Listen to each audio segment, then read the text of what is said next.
You're listening to an Airwave Media Podcast. Feel like who art Ed? Try to slice it. Who art is Mr. Wood art Ed me? Good. Either way, it's ambiguous. It works on so many levels. I know. That's off to a great start. Welcome to Who Arted, weekly art history for all ages. I'm your host, Kyle Wood, and today I am talking with B.A. Shapiro, the author of a new book called The Lost Masterpiece. It's going to be coming out June 17th, and it is all about Berthe Morisot. I'm sure I mispronounced that because I can never get a French name right, but I do love the art, and I'm so excited because I always love talking to authors who are good storytellers. Thank you so much for coming to join me, B.A. Shapiro. Yeah, I'm very happy, and it's Berthe. I'm not good with French pronunciations either. I think it is. Yeah, I've heard it several different ways. I have said it every different way, including birth. You know, like I can never get a French pronunciation right. But the artwork is absolutely amazing, and you know, she has a compelling story. I actually did an episode on Morisot a while back. I was talking to, it was a listener suggestion, actually, someone who was studying Morisot and the art history, and she brought the subject to me, and I had a great conversation. I'll put a link in the show notes for anyone who wants to hear that. But you are telling a different sort of story, and I'm curious, what made Morisot a compelling figure that you wanted to write about as you wrote The Lost Masterpiece? And I should also say, because I know you don't want to be, you know, plugging your books, but I am here to shill for you. Listeners, if you're interested, check the links in the show notes. I will have the links where you can get the book and all of that sort of stuff. But back to the original question. Barbara, why did you choose Morisot for a subject for your book? Well, I was doing research for a previous book, The Art Forger, and I came upon Berthe's name and a little bit of story. And there's nothing I like better than an unsung, particularly female artist from the past who has been passed by. And this is what happened to Berthe. So she was one of the first 6 major impressionists, and they put on their first show together. So there was Degas, Renoir, Monet, Pissarro, Sicily, and Berthe Morisot. Yeah, and if I recall correctly, she was the only one who was accepted by the Salon back in the day. Like, she was in some ways passed over by history, but in her day, she was the big get for the group. I mean, she was the one who had the seal of approval from so many different people, and I believe she was the breadwinner in her household with her paintings. Well, yes, she was accepted by the Salon, but she was accepted early on mostly for her earlier paintings, which weren't as impressionistic. So Edward Manet, who's a major character in the book, was always accepted by the Salon, but the Impressionists weren't. The people that were painting Impressionist paintings, even though he's considered an Impressionist. And so they took it upon themselves to have their own independent shows. And each one of them was more disastrous than another. But what struck me about Berthe was that here, as you said, she was acclaimed in her day. These were all her closest friends. They thought that she was as good, if not better, than they. And then after they all died, we all remember the names of the men, and she just kind of disappeared from history. And so once I thought about that, I just went down the rabbit hole and was so taken with so many different pieces of her story, including the story of the Impressionists and how much they were rejected. And I just decided to dive in, and I knew I wanted to write a novel. And so The Lost Masterpiece is that novel. And it's kind of it's a romp stretching from the late 19th century to the 21st century. And it's all about this enigmatic painting, which is Party on the Seine, which is a fictional painting. And this painting has mysteries all wrapped in it. It was stolen by the Nazis. It survived a flooded cake, an earthquake, a fire. It's signed by Edward Manet, but did he really paint it? And it's a multi-generational story that starts with Berthe, and then it's her daughter, her granddaughter, and then her great-great-great-great-granddaughter in the present day, Tamara, who inherits Party on the Seine after it was recovered from the Nazis.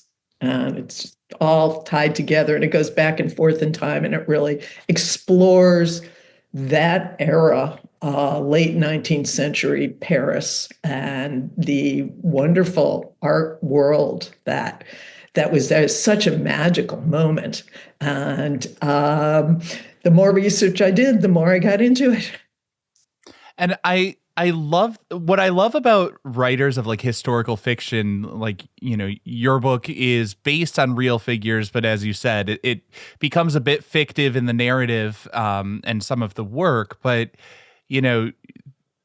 I've always found, as I talk to authors who write that type of story, they know so much about these figures through exhaustive research. And I do want to clarify for the audience listening to this episode, while I love a good historical fiction and a compelling story that puts art at its center, we are going to stick mostly to the true story as we talk about Berthe here. You know what I'm saying? Like, I don't want to blur those lines in this podcast. So can we start with just how did she come to be in that Impressionist circle? Because her background was a bit more traditional, and she was accepted by the Salon, but then she kind of walked away from that and joined her friends in the Impressionists. So how did she get to be a part of that group?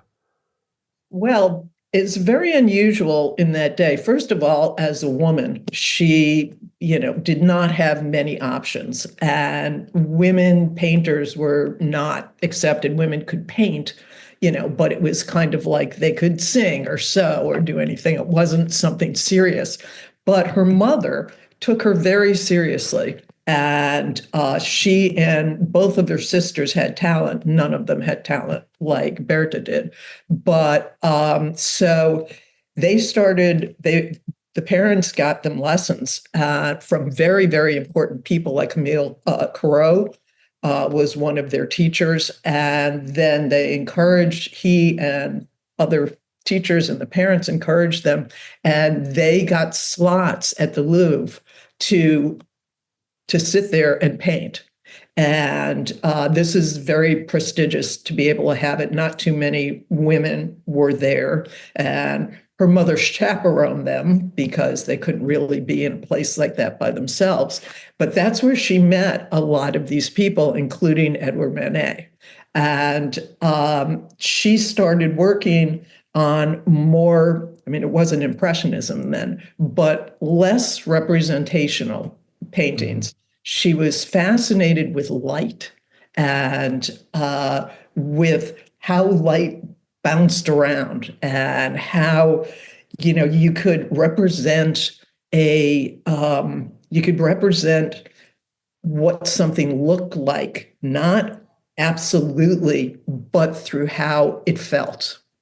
And there were other artists that were in Paris at that time, including Degas and Renoir and Sicily and Pissarro and some of the others.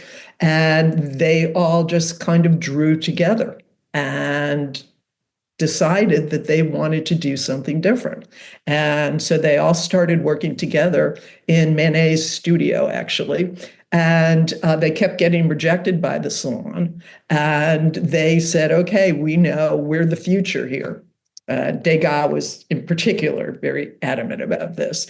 We're the future here, and we're not going to make the salon, which is all about traditional painting, we're going to take it a step further. And so that's when they started having their own shows. But it was a long, long road. This also fascinates me about art. So I've written, my book, The Muralist, is about the abstract expressionists, and my book, The Collector's Apprentice, is about the post-impressionists, and this obviously is about the impressionists. And what strikes me, and is so fascinating to me, is how they all are rejected. Anything that's a little bit out of the norm is just pushed away. This is bad art. This is terrible.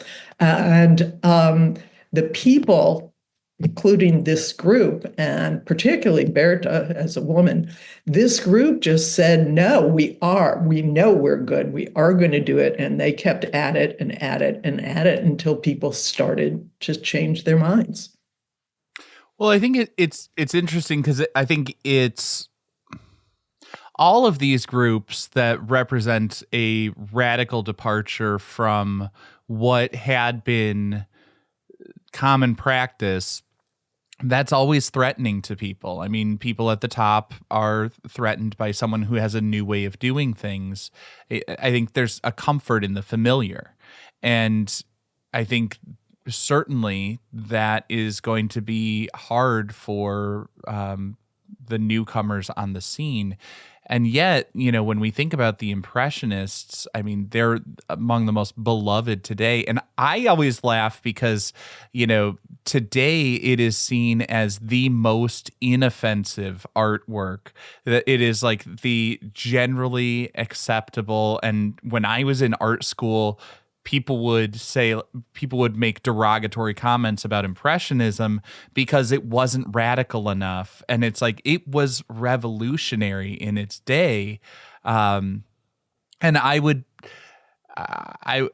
always have a hard time with it because on the one hand, I get the critique from a 21st century lens of like, it feels bland.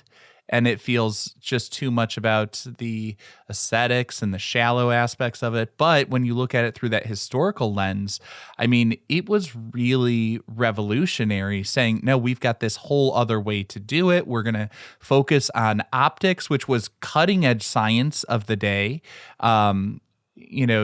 There's so much to that.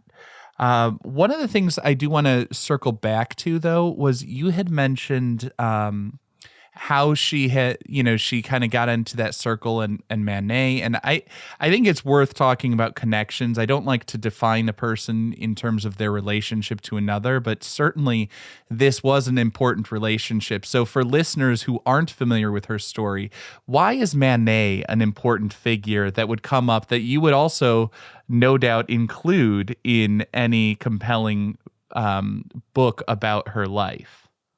Well, Edward Manet was married when they first met, and he was already a pretty big deal, but still rather radical. He had his latest painting when they had met was, of course, I can't remember the name of the painting, but what it was your typical genre painting of two men and two women sitting and eating. Oh, yeah. The lunch, the picnic with the nude figure, and it was very controversial in its day. But he still was accepted. So there were two men fully dressed formally and two women who were completely naked.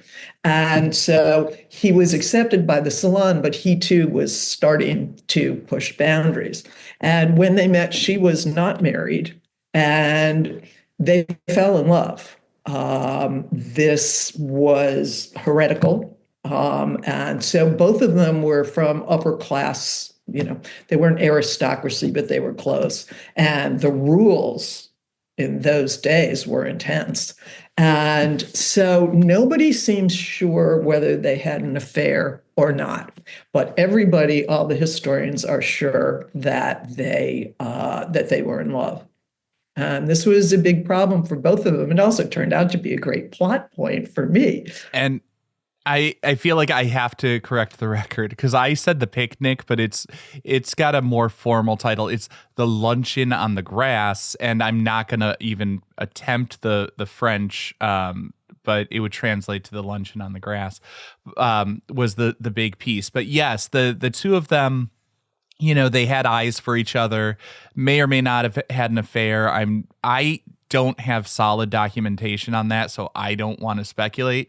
And I wonder, in your research, did you find much about the two of them influencing each other's development artistically?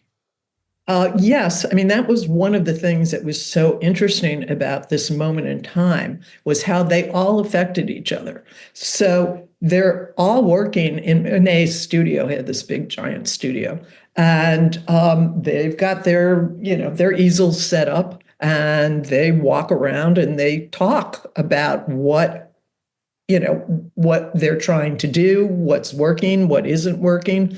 And so they all helped each other.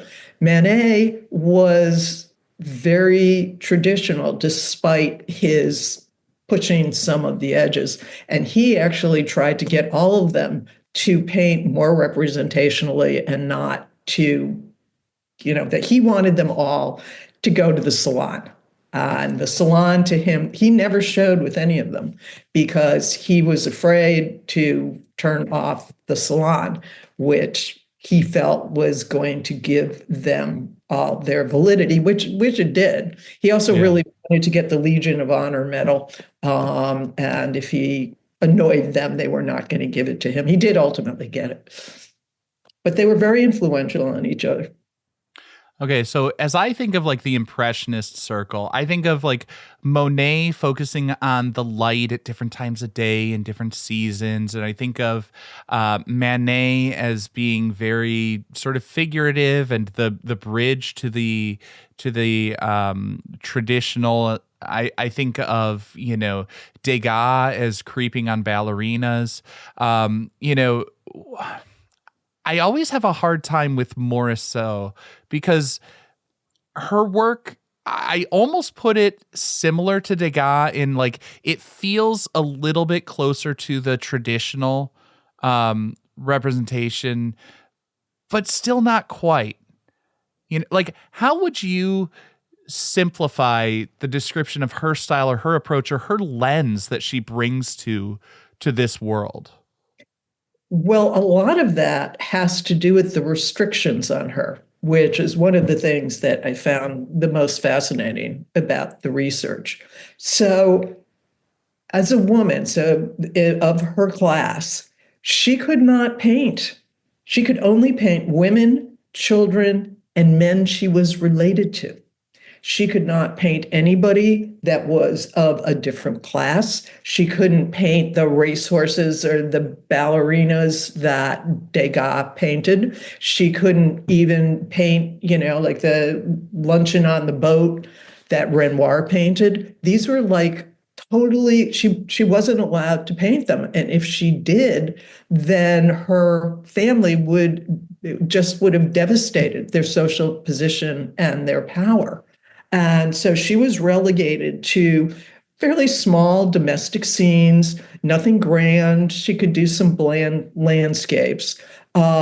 She couldn't even go to a gallerist on her own to show him her paintings. It was extremely restrictive, and she really, she did not like this, but she was a fighter. I mean, she was as a woman, really fighting for her place there. But, I kind of think about it like, the society at the moment was like restraining her. It was like the society was a bully on the playground and said that this was all that she could paint.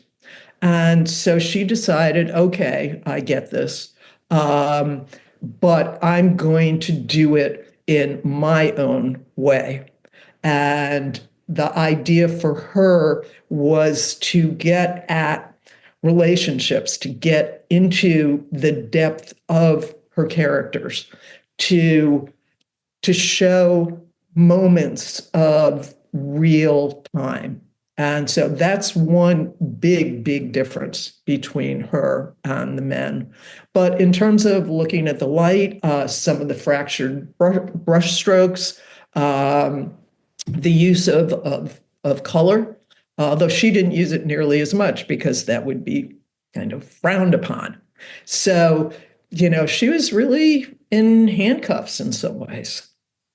Yeah, and that's where I find it really interesting because, you talk about how things were not acceptable for her to do, and I think for clarity, for anyone listening who may not realize this, it wasn't just like, well, we don't like these colors and we don't like it. It's not like a taste thing. I mean, literally, she had to have a chaperone to go places in public. Like it was strictly mandated for what women's roles were and weren't, where they could go, what they could do. And that has to be, very, very difficult. I personally can't imagine that kind of restriction, but as I start to think about it and I look at her work with that lens, her work to me almost feels like in some ways the aesthetics feel traditional in her rendering because it's very polished in a lot of ways. But it's almost like a bridge from the Impressionists to the post-Impressionists as it becomes more psychological, as there is this more sort of tension in the person's inner world as exposed on the canvas, which I find really interesting. Well, the other thing that's really interesting is how each of these different schools transition into each other from the Impressionists, through to the post-impressionists and then the modernists at about the same time, and then the abstracts, and how they stand on each other's shoulders in some way, and how they take from the past and then make it more present and change it. And then in the next generation, that gets picked up again, and then it's changed again. But I think for her, mostly, I mean, some of her latter work was really going more towards post-impressionism. But I think mostly it was that this is what she could paint. And you're right, her mother said when she went and painted at Manet's studio with all of these other artists, her mother sat there in a chair the entire time. Again, it's one of those things that it's hard for me to wrap my brain around, but that's just the world that she knew, the world she lived in, and how people were in that time and place. But I think now I want to take a short break, and then when we get back, I think specificity is always helpful in understanding these demarcations. So we'll talk a little bit about some of her work in just a moment.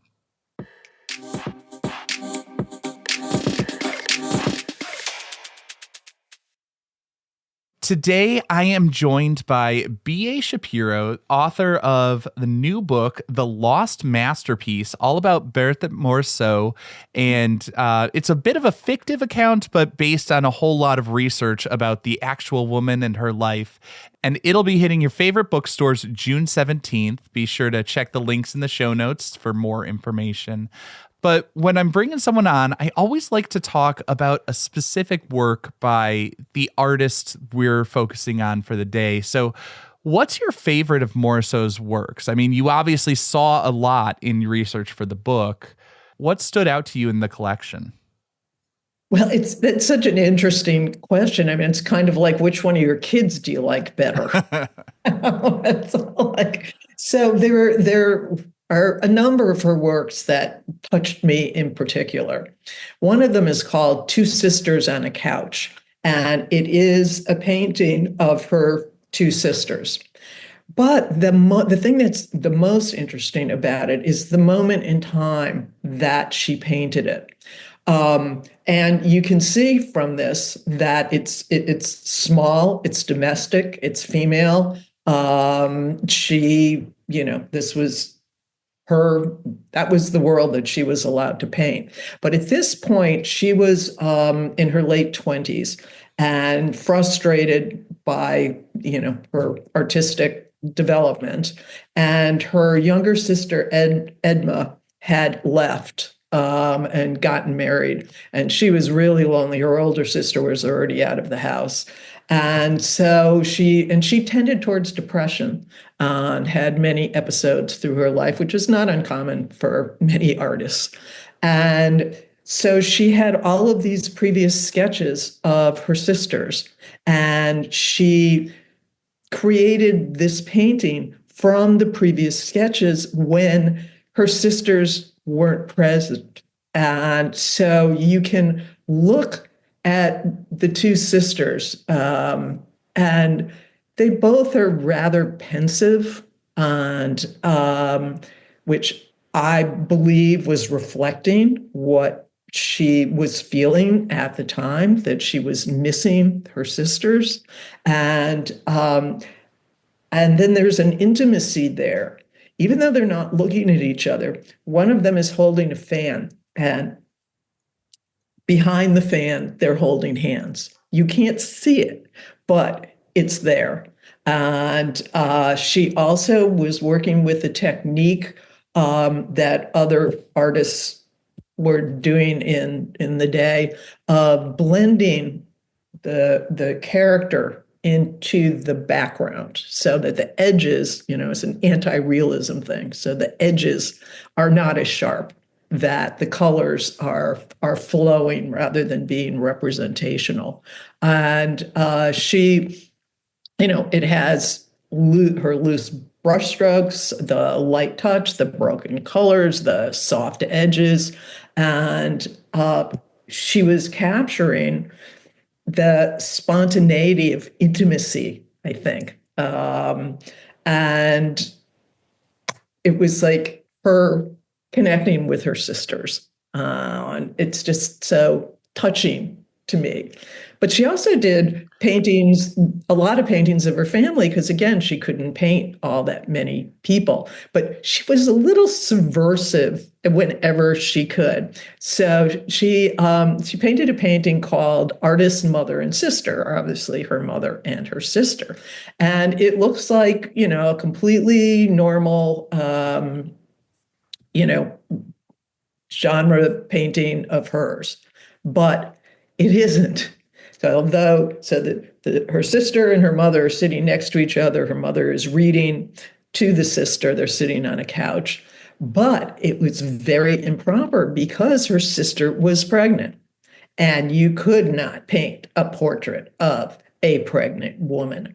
But she was so annoyed by everything that was going on and how she couldn't, like all the other male artists would meet at this bar and talk art and all kinds of things. And she wasn't allowed to go. She wasn't allowed to paint what she wanted to paint of. So this was her, a way of her to break out a little bit, to kind of push that envelope. And, it had the usual, splashes of color, and there were purple flowers, and it was intimate and personal. But the thing that I think that I like the most about this painting is how it has a universality, like it isn't just her mother and her sister. It's mothers and daughters. And that I find, is really an amazing feat, to be able to take the personal and turn it into the universal. And I always find it interesting, like looking at this work. I mean, the mother is seated and she's looking into a book. She seems like she's reading, but the sister, I'm assuming Edma in there, Yes. right? Yes. Yes. Okay. So, but the sister Edma, I mean, she's pregnant and she seems like she's in her own world, mentally. I mean, she doesn't seem like she's looking at the mother. Her eyes seem sort of cast down. It seems contemplative. And I start to, and maybe this is just me inventing a narrative here, but like I start to think of like, somebody who's having this moment of like, just who am I and what is my life about to become? Because I remember as a parent now, like the moments before my children came into the world, my life looked very different. And in that period where we were expecting our first child, we had a lot of thought of like, what do we have to do to anticipate, like, okay, we got to cover up the outlets, we got to paint the nursery, we've got to do all this sort of stuff. But you also have these moments of like, am I ready for this? Can I handle this I don't want to say like dread, but anxiety or a fear of just the reality of how monumental the change is. And I almost had a similar vibe when I looked at in my previous episode, we talked about the cradle, which was Edma looking at her baby, because the story, as I recall it, is that Edma was a fairly accomplished painter in her own right, but more or less gave up her career when she settled down and started a family. And so it's another monumental shift in addition to a big enough shift of starting your own family. I mean, I think you're reading this correctly. And these are big differences between Edma and Bert. Edma was very, she did paint and she was a wonderful painter, but she was a rule follower. And she married a man who it's unclear how she felt about, and he took her away. And he wanted her to run his estate, not paint. And there are letters between Edma and Berta that show the anxiety that she has, the desire that she has. She says things like, "I only wish I could be with you and be living your life." And the other piece of it is that, in those days, women died giving birth all the time. So, that's something we as parents didn't really think about. But for them, that's a big deal. So I think, you're picking up on what Berta did so well, the psychological piece, the feeling of it. And then I love the part that she's being a rebel. Well, but then also, in addition to that, it is just, I also have to point out, it's exquisitely rendered. I mean, we can see like when we think of a Monet or something, it's these dabs of colors that, like, if you squint, you can kind of see it. But it's a much more muted palette. I mean, the mother's in black, the sister is in white, but we can see the texture of the fabric. We can see the pattern of the upholstery. We can see so much. And then it sort of melts away. And I love this, like the painting in the background above Edma's face. That feels like an impressionist painting to me. That feels like it's the loose brush strokes. And I don't know. It almost looks like Impression Sunrise or something being rendered in the background there. But it's interesting how there's like a painting within the painting, because then you see the brushwork gets looser for that rendering, which I always love something that gets a little bit meta, Yeah, me too. And she, this was the way she could portray the world. And also in this painting, the way the light falls on Edma and the mother is more in shadow, and on the back of the couch is really, amazing. I mean, that the cradle is probably the most amazing way that she used light, having the you know, That gauzy net sort of, gauze yeah. over it, and you could see the baby through it. I mean, it was just an amazing painting. But later on, she did move actually more towards um, more towards the post-impressionists and more of the abstraction. So there's a painting that she did of her, actually her niece. It actually is Edma's daughter, and it's I'm gonna screw up on the pronunciation of this, but it's Jean Montillon. I think that's how you pronounce it. I'm no good at French either.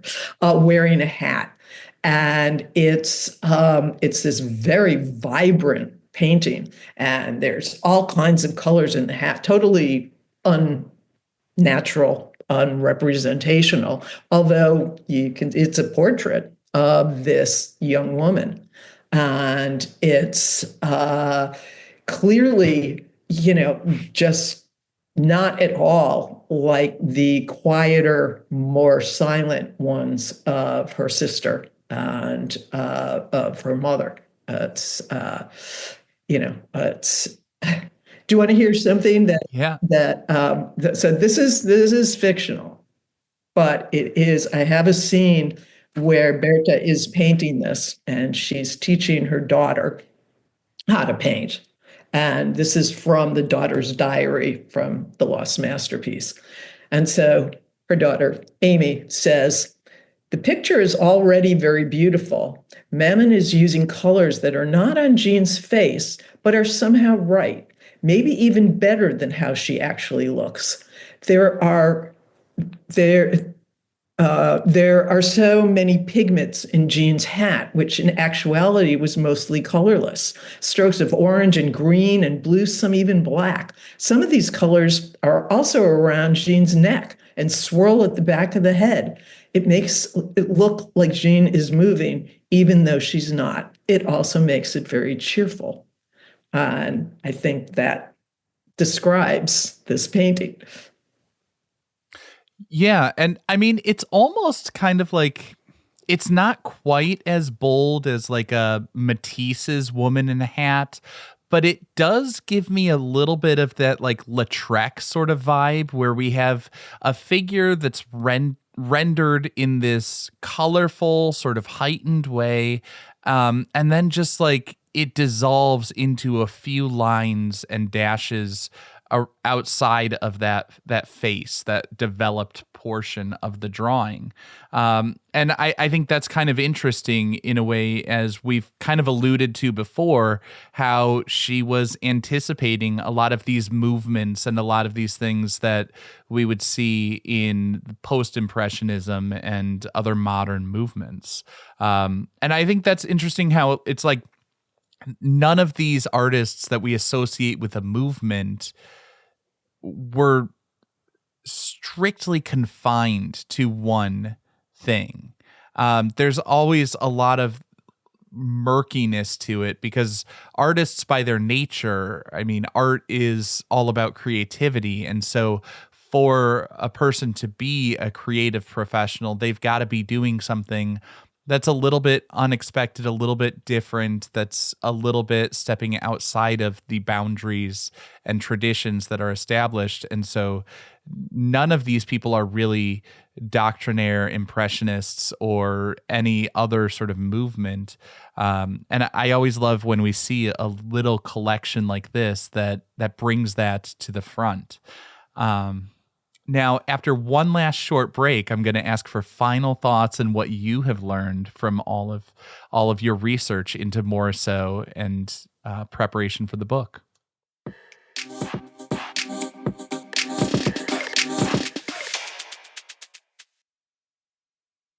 Today, my guest is B.A. Shapiro, the author of The Lost Masterpiece, your favorite bookstore, June 17th. But, you've read a ton about Morisot. You have, written about her. You have done the whole exhaustive process, plotting a book, and I can only imagine the countless revisions and all of that.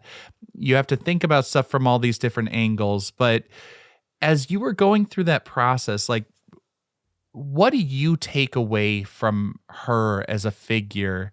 Not just, as an interesting person who led a nice life and painted some pretty pictures, but like that we can take away, learn from. What should we remember and see and appreciate about more so? Well, one of the things, or many of the things, have to do with her moment in time. And to us today, the things that she did were not monumental, but in that day, they were monumental, particularly for a woman of her class.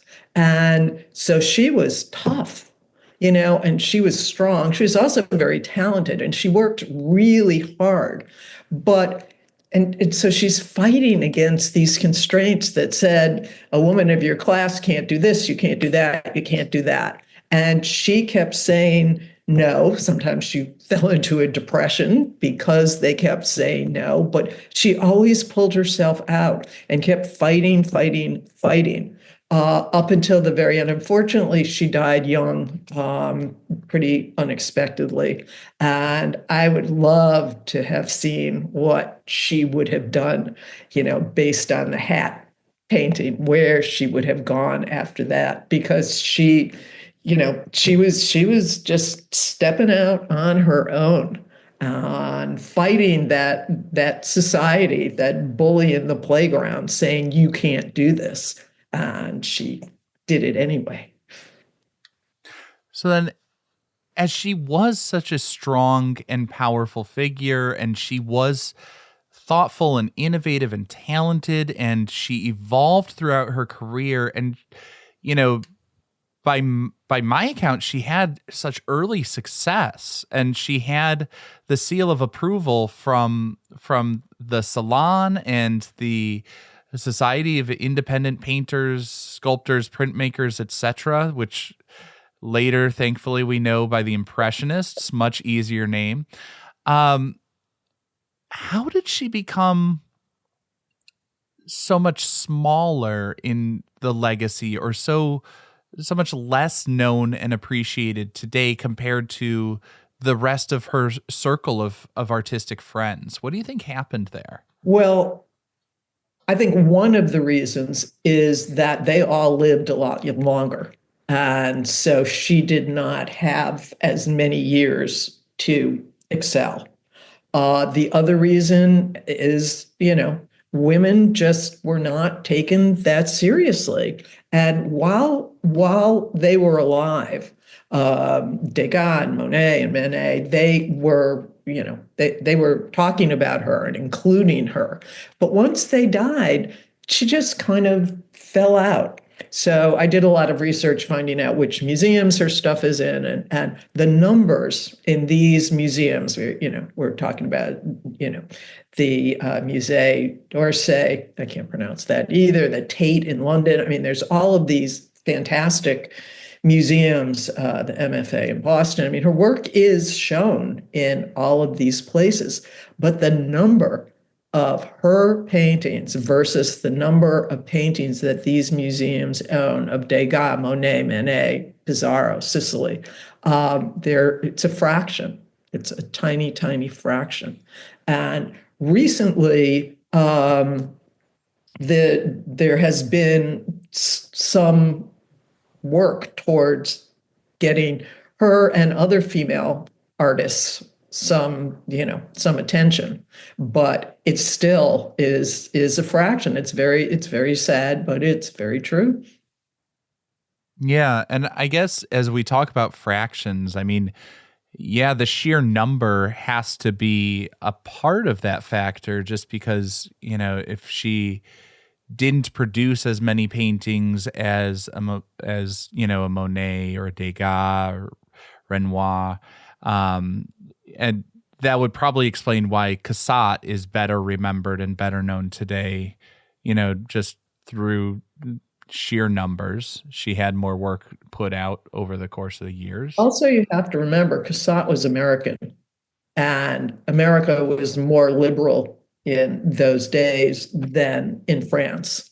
And she ended up coming over to Paris much later after the Impressionists were pretty well established.